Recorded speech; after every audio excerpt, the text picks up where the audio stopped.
Olá, estamos de volta para mais uma série de reflexões para as guardiãs e futuras guardiãs do lar. O Senhor Deus tem mensagens maravilhosas que Ele nos deixou para a nossa edificação, para o nosso conhecimento, para que nós possamos caminhar junto com Ele dentro do nosso lar, se já somos casadas, e no nosso futuro lar, caso Ele ache por bem dar um futuro esposo. Nós temos um mapa já escrito na Bíblia e nos testemunhos. E este mapa, ele existe para nos conduzir, ele foi estabelecido para nos conduzir de forma segura em meio a tantos enganos, a tantas filosofias, a tantos conceitos, a tantas ilusões com relação ao casamento. O Senhor Deus quer que nós tenhamos nesta terra lares que reflitam a família do céu, como se nós já estivéssemos lá. No céu não há desarmonia, não há irritação, não há impaciência. O Senhor é o anelo do coração do Senhor Deus que nós tenhamos lares assim aqui na terra. Nesta série de reflexões, nós vamos ler juntos e meditar juntos a respeito de textos maravilhosos que o Senhor Deus inspirou a sua serva Ellen White a nos deixar no livro O Lar Adventista. Esta série de reflexões, ela foi idealizada para que nós possamos meditar quem eu sou como esposa no meu casamento. Eu tenho contribuído para o meu relacionamento matrimonial.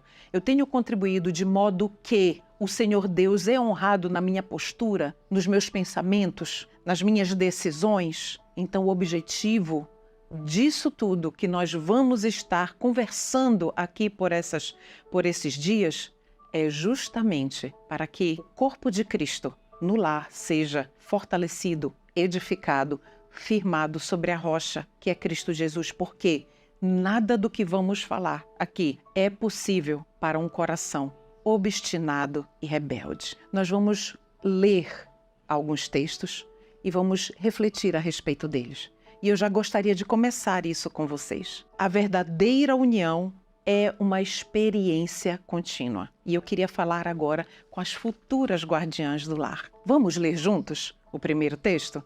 Alcançar a devida compreensão da relação matrimonial é obra da vida inteira.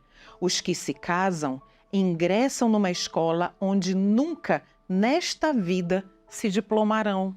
Então, querida jovem, querida mulher solteira, futura guardiã do lar, nós estamos aqui diante de uma mensagem muito importante para nós. Hoje nós vivemos em um mundo em que somos eu, vocês, na grande maioria, melhor dizendo, a grande maioria de nós mulheres, nós fomos pesadamente influenciadas por relacionamentos utópicos, ilusórios, românticos, que uma indústria cinematográfica nos impôs, quer em forma de desenhos, quer em forma de séries, de filmes, de novelas. Então, a nossa mente ela foi fortemente influenciada por essas influências cinematográficas. Como resultado, nós idealizamos, às vezes, um relacionamento que, de fato, ele não existe. Ele pode existir? Sim. O que pode existir? Um relacionamento harmonioso. Esse é o objetivo do Senhor. O objetivo do céu é que nós tenhamos aqui lares que reflitam a harmonia do céu. E aqui o texto está nos dizendo que compreender tudo o que envolve o relacionamento matrimonial é uma obra de uma vida inteira. E o texto também diz que aqueles que se casam, que virão a se casar, eles ingressam numa escola, é uma escola que as pessoas não se formam, não se graduam. Nós estamos aprendendo dentro do matrimônio constantemente. A cada dia é uma palavra, é uma atitude que a gente olha assim, mas nunca, o meu marido nunca tinha dito isso. A minha esposa nunca tinha falado sobre isso, nunca tinha reagido dessa maneira, entende? Então, às vezes, nós já somos de mais maduros, de mais idade. E eu vejo isso no relacionamento do meu pai e da minha mãe, que tem mais de 50 anos de casados. Às vezes, minha mãe chega para mim e diz assim: minha filha, esse velho, olha o que ele está fazendo. Mas quando era novo não era assim, entende? Mais de 50 anos de casado. Então, esse texto nos indica que nós precisamos ser pacientes conosco mesmas e com o outro. E o texto continua: por mais cuidadosa e sabiamente que se tenha entrado no casamento, poucos casais se encontram completamente unidos ao realizar-se a cerimônia matrimonial. A real união dos dois em casamento é obra dos anos subsequentes. Ah, minhas queridas, quando a gente inicia a nossa vida de casado, nós tivemos uma convivência que não foi uma convivência contínua. Ela foi importante para que nós conhecêssemos um ao outro e que nós víssemos que o que nós conhecíamos um do outro nos habilitava a desejar enfrentar o resto de uma vida inteira ao lado daquela pessoa. Mas, de fato, a gente só vai conhecer um ao outro na convivência. E é aí que vem a prova. Será que os defeitos que eu vou descobrir nele ou nela, será que estes defeitos, eles são suficientes para extinguir o amor? Ou será que esses defeitos eles servem para fortalecer, eles podem servir para fortalecer a minha convicção de que aquele voto que eu fiz ao casar com o meu amado ou com a minha amada, para fortalecer que aquele voto, apesar disso, apesar desta dificuldade, apesar deste defeito, apesar deste problema, eu vou, mesmo assim, pela graça de Jesus, eu vou perseverar junto com ele, junto com ela. Entende?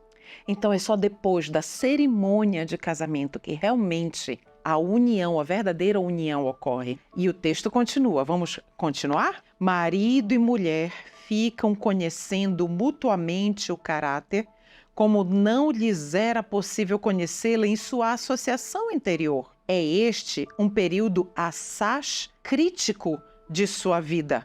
A felicidade e utilidade de toda a sua vida futura depende de seguirem agora o devido procedimento. Muitas vezes descobrem no outro fraquezas e defeitos insuspeitados, mas os corações que o amor uniu descobrirão também excelências até então desconhecidas. Que todos procurem descobrir as virtudes e não os defeitos. Minhas amadas, há alguns bons anos atrás, conversando com uma psicóloga cristã, uma pessoa que é muito querida para mim, ela atendia casais que estavam passando por problemas sérios matrimoniais e procuravam o auxílio dela, a orientação dela para ajudá-los a reencontrar a harmonia. E ela disse que frequentemente existia uma queixa das mulheres, né? Sempre existiam muitas queixas, na verdade. E aí elas chegavam e se queixavam para ela e falavam, e ela escutava elas, escutava os esposos e tudo mais. E ela sempre fazia pergunta. Por exemplo, quando você coloca o seu esposo, você coloca as qualidades e os defeitos do seu esposo em uma balança, o que pesa mais para você? As qualidades, as virtudes ou os defeitos?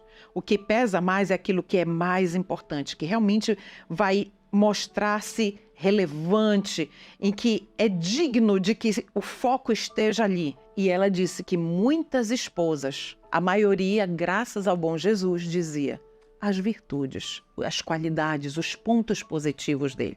Então o texto ele nos mostra aqui que a felicidade, a utilidade de toda a nossa vida futura depende agora, neste momento, de nós, eu e você, de nós seguirmos o procedimento correto, o devido procedimento. Mas o devido procedimento aos olhos de quem? Aos olhos de Deus. Aqui eu não estou pretendendo de forma alguma colocar uma capa de suavidade em problemas entre os casais existentes. Não. O que eu estou querendo dizer aqui é que na nossa jornada de conhecimento mútuo dentro do matrimônio, nessa jornada de conhecimento mútuo, é possível, se os dois estiverem dispostos, é possível vencer diferenças pelo sangue do Cordeiro. É possível. Então, minhas amadas, os nossos defeitos, eles vão ser descobertos dentro do matrimônio, mas nós não podemos nos contentar. Ah, eu sou assim mesmo. Ah, isso eu herdei do meu pai e da minha mãe. Nós não podemos nos contentar com isso, porque o nosso matrimônio, o nosso relacionamento conjugal é um instrumento de santificação nas mãos do Senhor. Se o meu e o seu relacionamento atual, matrimonial, e o seu futuro, falando com as futuras guardiãs do lar agora também, se o seu futuro relacionamento matrimonial não estiver firmado neste princípio, de que os defeitos não podem reger, eu não posso me conformar de que estes defeitos venham a reger a minha vida, a minha conduta, e que assim eu exija do outro que ele se conforme como eu sou. Não, o meu modelo como esposa é Jesus Cristo. E assim precisa ser na minha e na sua conduta. Mas aí o texto termina e eu vou frisar essa última parte. Mas os corações que o amor uniu também descobrirão excelências até então desconhecidas. Entende? Na balança, tá aqui os defeitos, tá aqui as excelências ou as virtudes. Nós precisamos, para a paz conjugal, nós precisamos focar nas excelências, nas virtudes. Do contrário, queridos, e não nos conformar, né? E não nos conformar.